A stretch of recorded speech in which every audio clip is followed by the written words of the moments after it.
Hello friends, welcome back to channel. आज के इस वीडियो में हम DFCCIL सिविल एग्जीक्यूटिव के जो भी प्रीवियस ईयर क्वेश्चन 2018 में पूछे गए उनको डिस्कस करने जा रहे हैं। तो चलिए स्टार्ट करते हैं। Which of the following chains was originally used for land measurement with a length of 66 feet? So for the measurement of 66 feet हमारे पास जो है जनरली हम जानते हैं कि हमारे पास टोटल 4 टाइप के चेन्स होते हैं, राइट।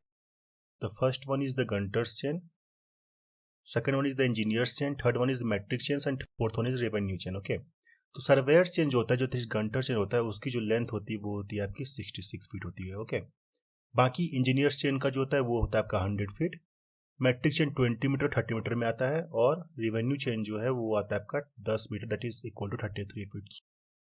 जो मेजरमेंट के लिए फॉर द 66 फीट लैंड, उसके लिए जो हम यूज करते थे वो करते थे हम गंटर्स चेन को यूज करते थे। Okay, next, which of the following leveling is necessary for carrying leveling across any obstacle requiring a long sight between 2 points so situated where no place is there for the setup of the level midway between 2 points? तो बोल रहा है कि आप ऐसा method का नाम बताइए जहां पर कि 2 पॉइंट आपको मेजर करना है, that is A and B, और बीच में कोई भी रिवर है या फिर मान लीजिए पॉन्ड है जहां पर कि आप इंस्ट्रूमेंट को बीच में सेट नहीं कर सकते हो। तो वहां पे जो हम जो लेवलिंग करते हैं वो लेवलिंग करते हैं हम रेसिप्रोकल लेवलिंग। ओके, वो टाइप की जो लेवलिंग होती है वो कहलाती है आपकी reciprocal levelling when it is not possible to locate the levelling instrument in between the inter visible points, reciprocal levelling is performed. Okay, so इस टाइप का जो लेवलिंग होता है वो कहलाता है आपका रेसिप्रोकल लेवलिंग। नेक्स्ट क्वेश्चन पे चलते हैं। A 30-meter chain used for a survey was found to be 30.10 meter at the beginning and 30.30 meter at the end of the work. The area of the plan drawn to a scale of 1 centimeter equal to 8 meter was measured with the help of planimeter and was found to be 42.50 square centimeter. What is true area of field? तो बोल रहा है कि आपको जो actual length है जो chain की वो आपको निकालने के लिए क्या करना पड़ेगा। पहले जब सर्वे स्टार्ट किया गया तो उसकी जो लेंथ थी वो थी 30.10, मीन्स इसकी जो लेंथ थी वो ज़्यादा थी। ओके, और एंड जब आपका सर्वे हुआ तो वहां पर जब आपका चेन का लेंथ मेजर किया तो वो हो गया था आपका 30.30। सो आपको एक्चुअल लेंथ निकालने के लिए वाइल मेजरिंग आपको इसका एवरेज करना होगा, ठीक है। सो 30.10 प्लस 30.30 डिवाइड बाई 2, तो आपका जो एवरेज लेंथ आएगा वो आएगा आपका 30.20 मीटर। और ट्रू लेंथ चेन क्या है? True length of the chain है वो आपका 30 मीटर की चेन होती है। ओके, और स्केल आपको दिया हुआ है 1 सेंटीमीटर इक्वल टू 8 मीटर। तो पहले आप क्या कीजिए, आपको यहाँ पर देखिए प्लानीमीटर से मैप मेजर किया गया है। प्लानीमीटर से मैप को मेजर किया गया मतलब कि आपको यहाँ पे निकालना है area of the plan. So area of plan को निकालने के लिए क्या करना पड़ेगा आपको, जो यहाँ पे ऑलरेडी निकला हुआ it is 42.50 centimetre square area of plan. और एरिया ऑफ फील्ड कैसे निकलेगा? एरिया ऑफ फील्ड निकलने के लिए आपको स्केल दिया हुआ है, तो इसको आप 8 स्क्वायर कीजिएगा इंटू दिस 42.50, तो आपका आएगा 27.20 metre square. So true area निकालने के लिए आपको L dash divide by L का whole square, this is square, okay, into measured area that is 30.20 divide by 30 का whole square into 27.20 equal to 2756.4 metre square जो है वो आपकी ट्रू एरिया है, वो आपका आ जाएगा, ठीक है। So correct option will be the D, that is 2756.4 metre square. Next question पे चलते हैं। In plane table survey both horizontal and vertical distances will be obtained directly using. So plane table survey में जो है अगर हमको both horizontal और vertical distance measure करना है तो वो हम यूज करते हैं उसकी जगह पर telescopic alidade. Okay, so telescopic alidade is used when it is required to take inclined sides. Okay, means inclined side मतलब कि वर्टिकल भी है और हॉरिजॉन्टल भी है, तो ये हम यूज करते हैं for the with the help of, that is ये हम यूज करते हैं आपका टेलीस्कोपिक एलिडेट से, राइट। नेक्स्ट क्वेश्चन पे चलते हैं। The ruling principle of plane surveying is to work from. So जो प्लेन सर्वेइंग का जो प्रिंसिपल होता है वो दो टाइप के प्रिंसिपल होते हैं, दैट इज होता है location of points by measurement from the two point of reference, and second होता है होल टू पार्ट। तो जो फर्स्ट जो मेथड है that is location of a point by measurement from to point of reference, तो यहाँ पर आप क्या करते हो, किसी मान लो किसी पॉइंट का आपको पी आर की पोजीशन निकालनी है तो आपको दो पॉइंट का आप हेल्प लेते हो, that is P and Q. यहाँ पर देखिए पी क्यू, ठीक है। तो तो यहाँ से आप देखिए एंगल निकालिएगा, यहाँ पे परपेंडिकुलर डिस्टेंस पे कोई आर पॉइंट निकालना है आपको, मान लीजिए कोई एंगल से आप निकालना है यहाँ पे आर, तो this is the location of point by measurement from to point of reference. और सेकंड जो प्रश्न होता है वो होता है आपका होल टू पार्ट। ओके, सो ये है आपका होल टू पार्ट। सो यहाँ पर जो ऑप्शन है, ऑप्शन में आपको जो करेक्ट ऑप्शन है हो जाएगा आपका whole to part, it is option 2 will be the correct one. So the ruling principle of plane surveying is to work from whole to part.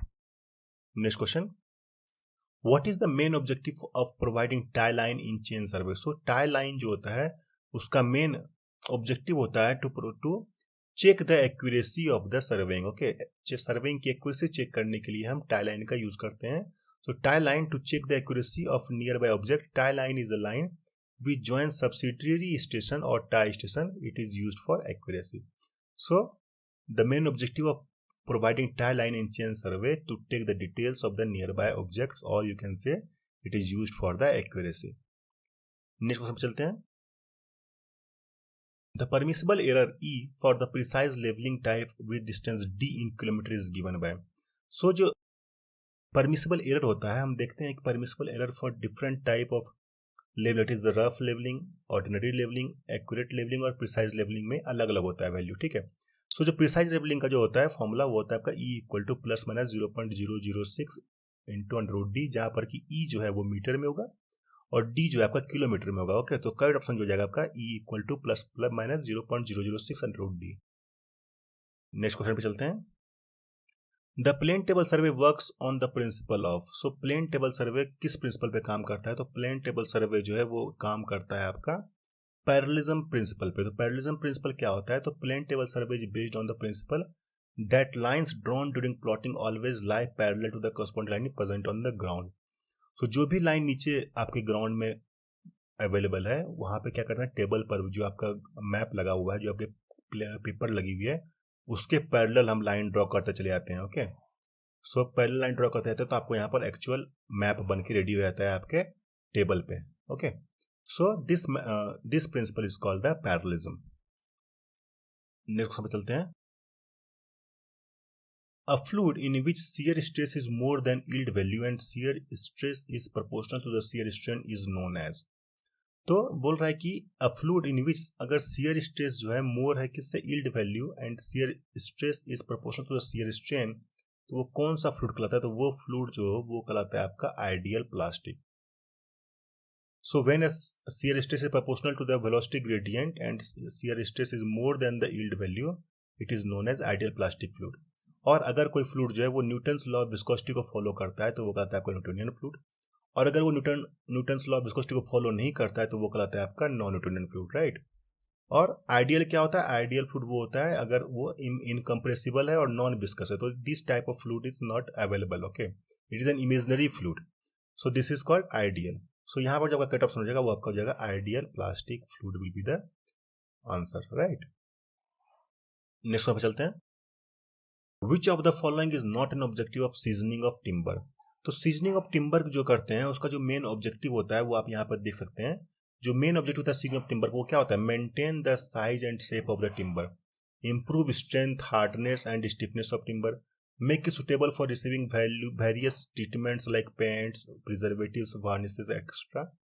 allow the wood to burn quickly, अगर आपको जल्दी burn करना है तो आपको सुखाना पड़ेगा, seasoning करना पड़ेगा, right. reduce the tendency of the timber to crack, wrap, shrink or bend, improve the working properties of timber so that it can be smoothly worked during the conversion, improve the resisting power of timber so that it becomes less prone to fungal and insect attack, and decrease the weight of timber, and as a result of cost of transportation and handling is reduced. So यहाँ पर आप देखिएगा कि option में इसमें से जो option जो आपका इसका ऑब्जेक्टिव नहीं है वो है आपका ये reduction of natural defects in timber. तो नेचुरल डिफेक्ट्स में ये कोई कमी नहीं कर सकता है, राइट। ये आपका क्या करेगा? रिडक्शन इन श्रिंक वेपरिंग करेगा, increase in strength and durability करेगा, reduction in weight of timber करेगा, but reduction in natural defects in timber ये आपका नहीं हो पाएगा। तो जो करेक्ट ऑप्शन होगा इसका that is reduction of natural defects in timber. Next question पे चलते हैं। Which of the following is not a direct stream flow measurement technique? तो इनमें से जो है direct stream flow measurement technique जो है वो है आपका slope area method. Slope area method क्या है कि आपका direct stream flow measurement technique नहीं है। क्यों? क्योंकि इनडायरेक्ट मेथड्स क्या क्या होता है, इनडायरेक्ट मेथड्स होता है are those methods which make use of relationship between the flow discharge and the depth of specified locations, right. इसमें हम रिलेशनशिप को यूज करके हम मेजरमेंट करते हैं, ना कि डायरेक्ट मेजर करते हैं, राइट। तो इसमें स्लोप एरिया मेथड जो है वो आपका हो गया not a slope area method is an indirect method of the stream flow measurement technique, okay, means that is not the direct stream flow, it is the indirect method. चलिए next one पे चलते हैं। What is the radius of 1 degree curve? So 1 degree curve का radius निकालने के लिए आपको क्या करना पड़ेगा, 1 डिग्री कर्व का रेडियस कैसे निकाले, तो आपको इसके लिए आपको स्टैंडर्ड लेंथ का आर्क मेजर करना पड़ेगा, that is 30 metre. That is 30 metre means 30 metre हम इसलिए मेजर करते हैं क्योंकि 30 मीटर जो होता है वो एक चेन का लेंथ होता है, राइट। तो हम स्टैंडर्ड लेंथ मान लिए हैं कि जो आर्क है वो है आपका 1 chain length, that is equal to 30 metre. So आपको रेडियस ऑफ 1 डिग्री कर्व निकालना है, तो आपको angle in radian equal to length of arc divide by radius of arc. तो आपको रेडियस ऑफ आर्क जब आप निकालिएगा तो आपकी वैल्यू आ जाएगी 1719 metre, okay. So correct option will be the 2, that is 1719 metre. Next हम चलते हैं। Which of the following statement is incorrect in case of stiffness of wood? तो इनमें से for the stiffness of wood जो incorrect statement है वो है आपका structural sizes of timber are stiffer than the clear small sticks. Next question. A hydraulic structure is constructed when a full supply level of canal is much higher than high flood level of the stream, which in turn is lower than the bottom of canal through such a structure is called as। तो बोल रहा है कि जो hydraulic structure है construct किया गया है उसमें full supply level of canal जो है वो हाइयर है, कहाँ से, स्ट्रीम के फ्लड लेवल से। तो इस टाइप का जो स्ट्रक्चर कहलाता है वो कहलाता है आपका एक्विडक्ट। तो यहाँ पे आप देखिए, यहाँ पे डायग्राम में जो ये कैनाल है, राइट, तो कैनाल का जो फुल सप्लाई लेवल है ये बहुत ऊपर है किसके, स्ट्रीम का फुल सप्लाई लेवल से। सो ये जो इस टाइप का जो स्ट्रक्चर कहलाता है वो कहलाता है आपका एक्विडक्ट।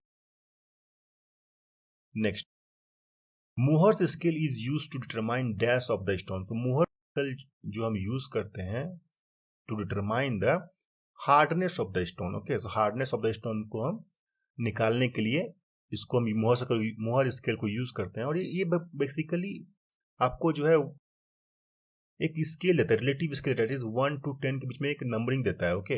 यह कितना हार्ड है, मतलब अगर इसका रैंकिंग आपका 1 दिया गया है तो यह बहुत कम हार्ड है, और 10 दिया गया है तो बहुत ज्यादा हार्ड है। तो 1 जो जनरली आपका जो मोहर स्केल दिया था वो दिया था टाल्क पाउडर को, ओके।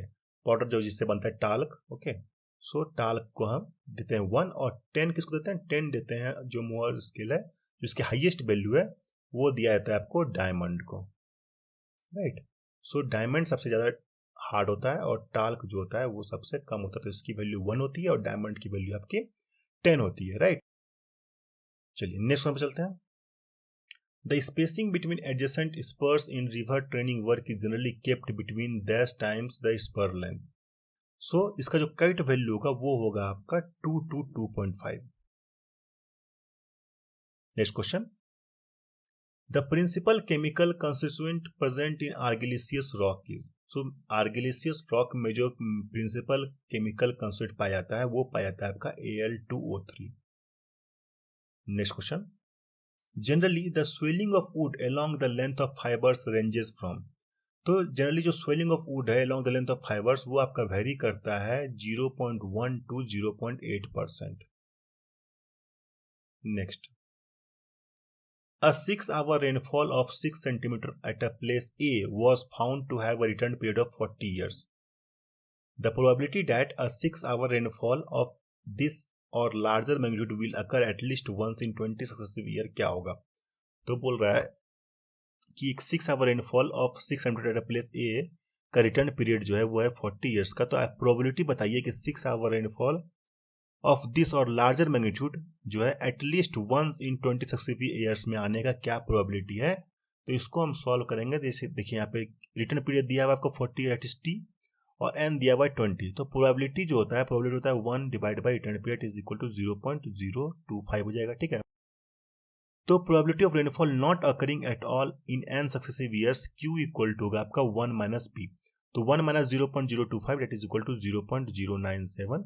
अब आपको निकालना है कि probability of rainfall occurrence at least once in 20 successive years, तो आपका फॉर्मूला होगा 1 minus Q to the power n। सो आप 1 माइनस क्यू जो है 0.975 टू द पावर 20, आपका आ जाएगा 0.397। सो करेक्ट ऑप्शन जो होगा वो आपका होगा 0.397, it is option 3। Next one पर चलते हैं। In a stability of floating bodies the stable equilibrium is attained if the meta centre point m dash centre of gravity g।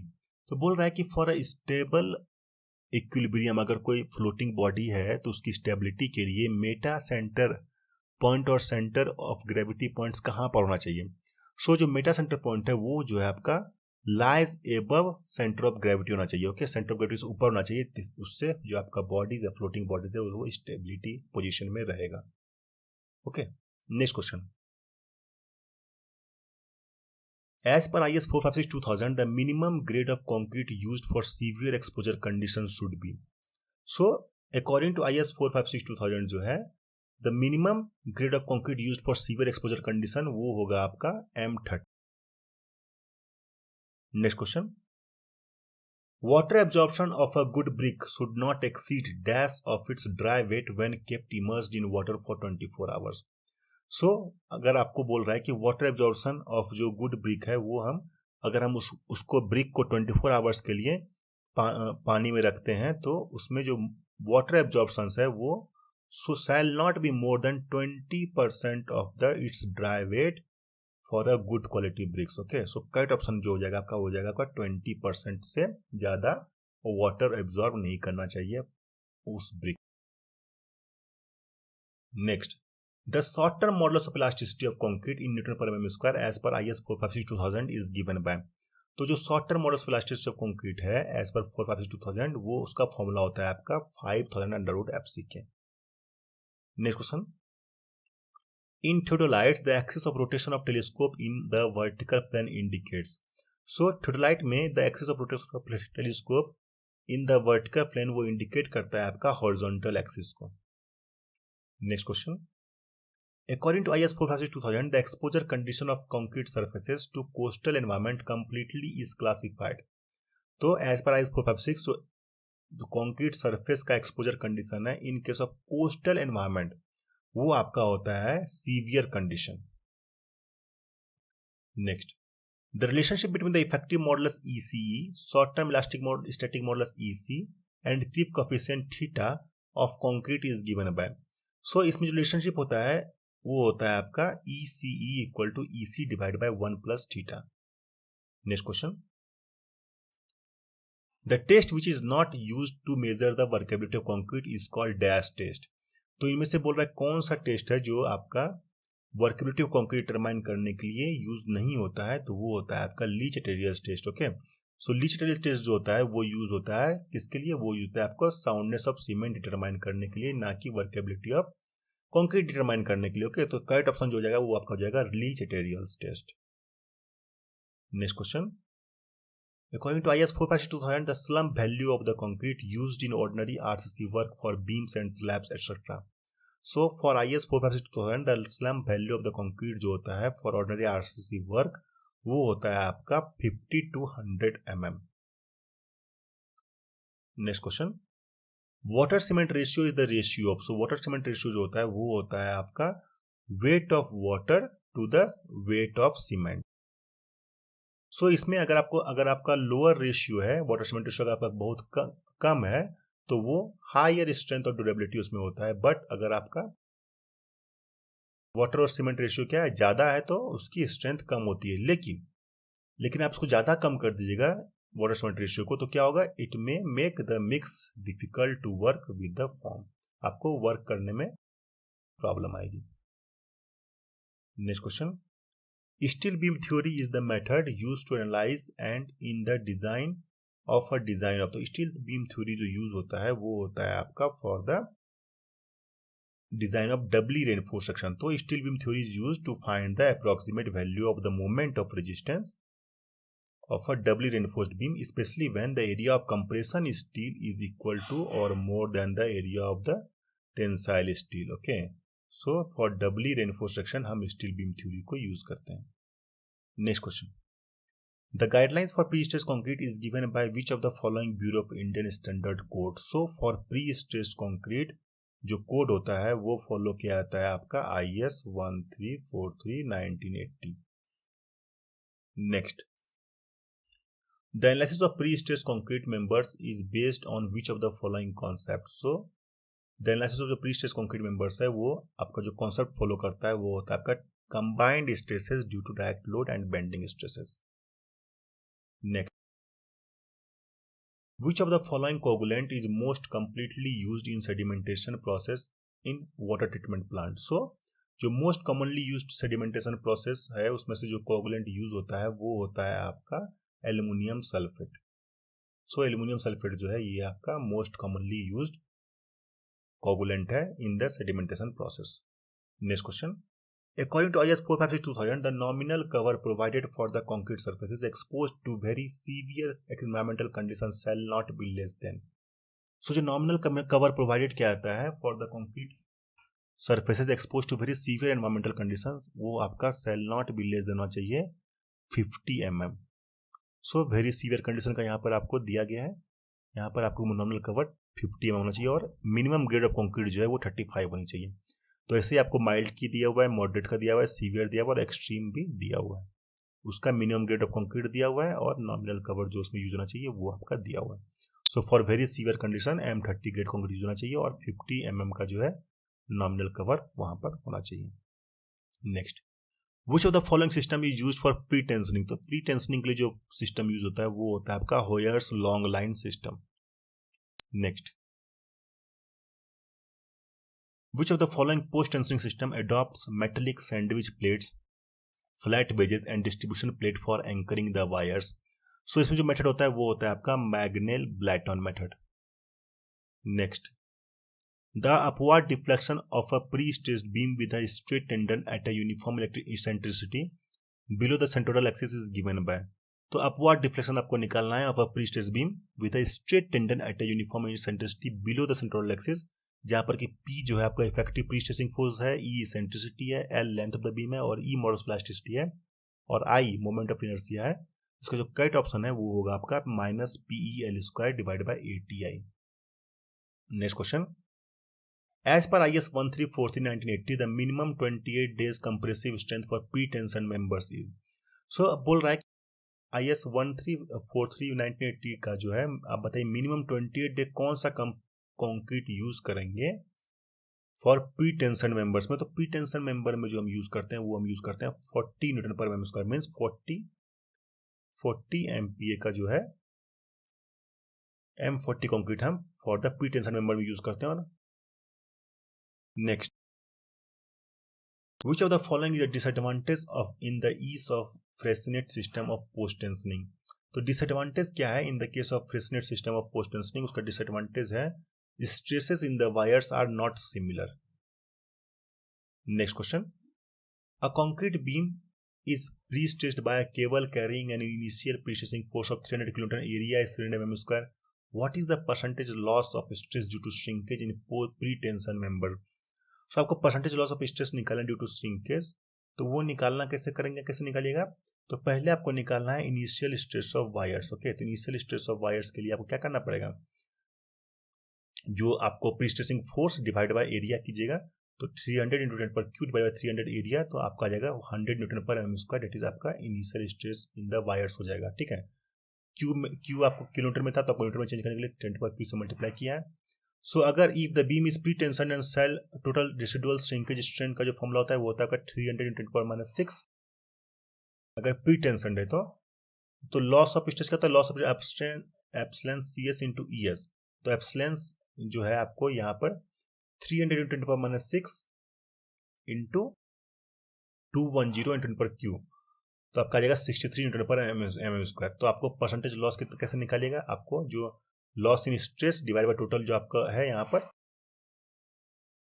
Into 100, so into 100 कीजिएगा तो आपका आ जाएगा 6.3%. तो यहाँ पर जो आपका 1000 होगा. Okay, it is not 100, it is 1000. So 63 divided by 1000 into 100, that is equal to 6.3%. So the percentage of loss of stress due to shrinkage in pre-tension member जो होगा वो 6% होता है हेंस इसका जो मोस्ट एप्रोप्रिएट ऑप्शन होगा वो का 6.3 होता है। ठीक है, कन्वर्ट करने में आपको 6.3% आ रहा है, तो आपका करेक्ट ऑप्शन जो है आपका 1 it is 6.3%। Next, as per IS 10500/1991, what is the permissible limit in the absence of alternate source for the total hardness of drinking water? So जो total hardness, जो परमिसिबल लिमिट है in the absence of alternate source for the total hardness, वो होता है आपका 600 milligram per litre as per IS 10500/1991। Next, the maximum spacing of shear reinforcement along the axis of member shall not exceed dash times the effective depth of the section for vertical strips. Okay, so जो maximum spacing of shear reinforcement है along the axis of the member shall not exceed 0.75 times the effective depth of the section for vertical strips according to IS 456/2000 clause 26.5.1.5. The maximum spacing of shear reinforcement measured along the axis of member shall not exceed 0.75 d for vertical stirrups. Next question. A rectangular concrete beam of 250 mm wide and 600 mm deep is pre-stressed by means of 4 10 mm diameter high tensile bar located at 200 mm from the soffit of beam. If the effective stress in the wires is 500 mm square, what is the maximum bending moment that can be applied to the section without causing tension at the soffit of the beam? तो बोल रहा है कि आप बताइए what is the maximum bending moment that can be applied to the section without causing tension, मतलब tension वहां पर नहीं होना चाहिए। ओके, तो क्या वो बेंडिंग मोमेंट की वैल्यू होगी? हम जानते हैं कि जो फॉर्मूला होता है वो क्या होता है, फॉर्मूला होता है P/A minus M/Z plus P/Z। यहाँ पर बॉटम में ये होता है। ठीक है, यहाँ पर आपको प्लस स्ट्रेस होता है, पूरा ये स्ट्रेस प्लस होता है, ये माइनस होता है और यहाँ पे माइनस होता है। तो जो फॉर्मूला बनता है ये बनता है आपका P/A प्लस My/I ये यहाँ पे माइनस हो जाएगा। ठीक है, और ये प्लस PEY/I। ओके, तो आपको बोल रहा है नो टेंशन, तो यहाँ पे आपको ये जीरो करना पड़ेगा और आपको सेंट्रिसिटी निकालिए 300 - 200 दैट इज 100 mm। और P निकालने के लिए आपको क्या करना पड़ेगा, P निकालने के लिए आपको जो यहाँ पर स्ट्रेस दिया हुआ है इसको एरिया से आपको मल्टीप्लाई करना पड़ेगा वायर के एरिया से। ओके, सो 10 mm डायमीटर है तो 500 × π/4 इंटू यहाँ पर आपको 10 mm होगा। Okay, this is 10 square into 4 that is जो भी वैल्यू आएगा वहां से आपको Z इक्वल टू निकाल लीजिए। यहाँ पर आपको जो वैल्यू आएगा वो हो जाएगा आपका Z की वैल्यू BD²6 से निकाल लीजिए। ओके, तो आप सभी वैल्यू को यहाँ पे पुट कीजिएगा। यहाँ पर पुट करने पर इस इक्वेशन में जो आपकी वैल्यू आ जाएगी M की वो आ जाएगी आपकी 31.5 kilonewton metre. Next question, the minimum reinforcement used in either direction of the slab shall not be dash of the total cross area for Fe250 grade steel. तो बोल रहा है कि मिनिमम रेनफोर्समेंट का क्या परसेंटेज होता है इन केस ऑफ 250 ग्रेड स्टील। तो हम जानते हैं जो परसेंटेज होता है 0.15% होता है किसके लिए, for mild steel bar, and for HYSD बार होता है आपका 0.12%। तो आपको पूछा यहाँ पर Fe250 के लिए पूछा है, तो Fe250 का होता है आपका माइल्ड स्टील होता है। ओके, सो माइल्ड स्टील होता है तो आपको जो वैल्यू आ जाएगी वो जाएगी कि less than 0.15%। Next question, in limit state design the values of consideration of factor of safety for concrete and steel respectively in limit state design है। so जो consider of factor of safety होता है for concrete and steel वो होता है आपका 1.5 and 1.15। so 1.5 होता है आपका किसके लिए, concrete के लिए, और 1.15 होता है आपका steel के लिए। Next question, which of the statement is correct in case of slow sand filter? so slow sand filter के लिए कौन सा स्टेटमेंट करेक्ट है, तो वो होता है, वो है आपका इनमें से they are relatively simple to operate. ये क्या होता है आपका सिंपल टू ऑपरेट इसका प्रोसीजर होता है। Okay, next, the population forecasting method which that is based on the assumptions that the percentage increase in population from one decade to the other decade remain constant is called dash method। तो ये जो method है जिसमें आपको assumption होता है कि percentage increase in population from one decade to another decade constant है, वो मेथड कहलाता है आपका geometrical increase method. Next, in pipes which that are frequently used in green building project for water supply are called dash pipe. So for green building project for water supply pipe जो कहलाता है आपका वो कहलाता है आपका polypropylene pipes. Okay, next, In a simple stress strain test, the volumetric strain is equal to dash strain. So in simple stress strain test जो होता है, the volumetric strain जो होता है वो होता है आपका 3 times the linear strain. Next, the strain energy stored in a body with sudden load application, the maximum stress induced is twice the stress induced when. So इसका जो करेक्ट आंसर होगा वो होगा आपका the same load is applied gradually.